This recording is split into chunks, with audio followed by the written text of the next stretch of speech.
For now on the program, the Homeland Security Committee in America and in the U.S. Senate has said that Europe is no longer complaining about Washington's global surveillance practices. Right after Edward Snowden, we would get delegations of Europeans coming in, and that's all they want to talk about is, how awful America was for, spying on their countries. That, kind of like the Casablanca, I'm shocked. After Paris attack, you don't hear that anymore. After Charlie Hebdo, you don't hear that anymore. Well, classified files about U.S. surveillance began to be leaked almost 3 years ago. Since then, thousands of documents have outlined the techniques used by the National Security Agency, ranging from the mass harvesting of private data online to the tapping of the phones of European leaders. However, former CIA officer Ray McGovern says techniques like these are totally ineffective when it comes to their true purpose, the purpose being to fight terrorism.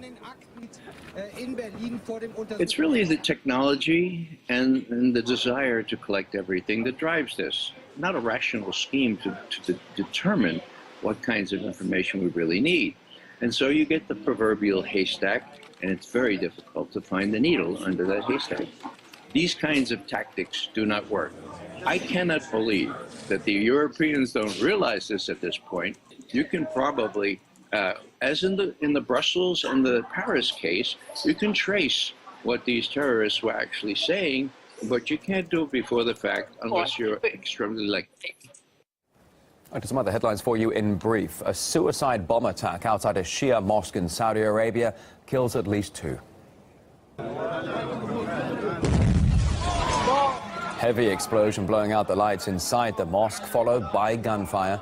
Saudi police say there were 2 attackers. 1 was detained, though no group claims responsibility. There were at least 3 attacks on Shia mosques in Saudi Arabia in 2015, all allegedly linked to Islamic State. To Gaza, where a shop rooftop collapsed under the weight of a crowd of mourners watching a funeral procession. Several people there injured. The procession was for 7 Hamas fighters killed when a tunnel they were digging near the Gaza border collapsed.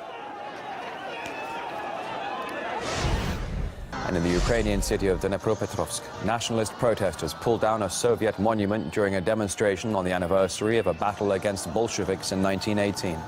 Several protesters climbed on top of the toppled statue of revolutionary Grigory Petrovsky as the Ukrainian national anthem was played.